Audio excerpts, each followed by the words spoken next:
Información, opinión y la actualidad están en Efecto TV. 8 noticieros para las distintas necesidades de estar informados.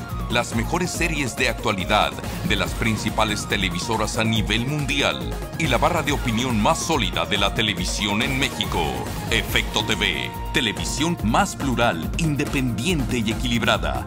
Efecto TV, encontramos la causa, analizamos el efecto. We were born in a country with a rich ancient civilization and a prominent role in modern history.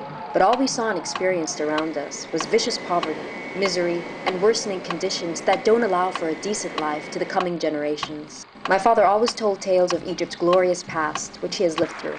He's been on antidepressants for the past couple of years now, constantly worried about what was happening and what is still happening to Egypt. On January 23rd, my younger brother Ayman told me, "By the way, there are some protests planned on Tuesday. Some people are saying they'll try to overthrow the regime."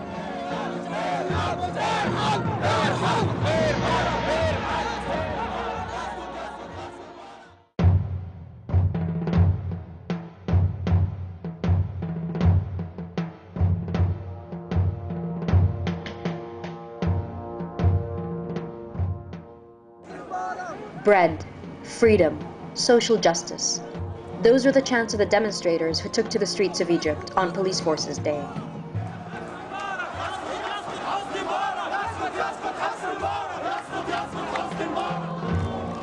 Youth movements and others organized the marches into Tahrir Square, which is full of prominent buildings like the Egyptian Museum, the American University in Cairo, and the Arab League.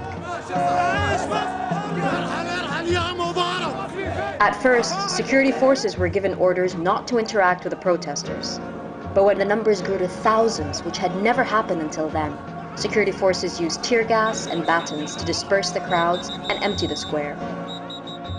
A joke quickly spread that night by SMS. If Egypt wins the protests, will it play Tunisia in the finals? We were still amazed with the revolution in Tunisia, which ignited a jealous desire to do the same in Egypt.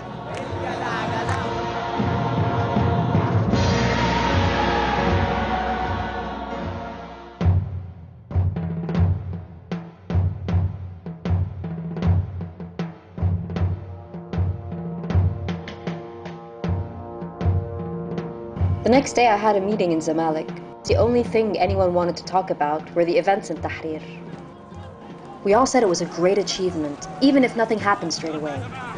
We didn't realize that as we were speaking, hundreds of protesters were converging on Tahrir, emboldened, not disheartened by last night's clashes.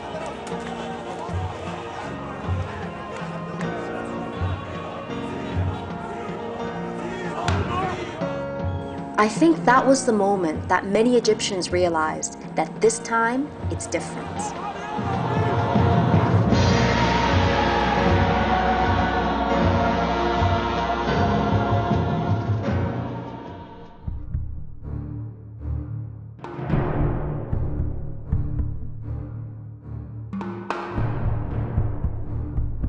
It was becoming more and more difficult to log on to Facebook and Twitter, and we couldn't even SMS by mobile phone.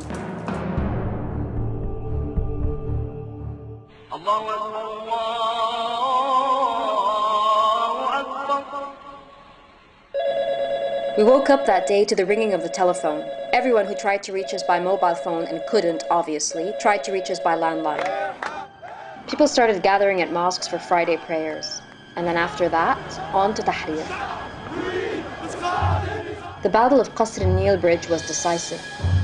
Omar's friend Adham was in the front row of protesters who stood praying in front of the water cannons, maybe to embarrass security forces and to peacefully show that they stood steadfast. And after much resistance, the armored vehicle retreats and the protesters push their way into Tahrir. And then I heard there was a protest in front of the presidential palace. I grab Ayman and we head there. The images on television were horrific.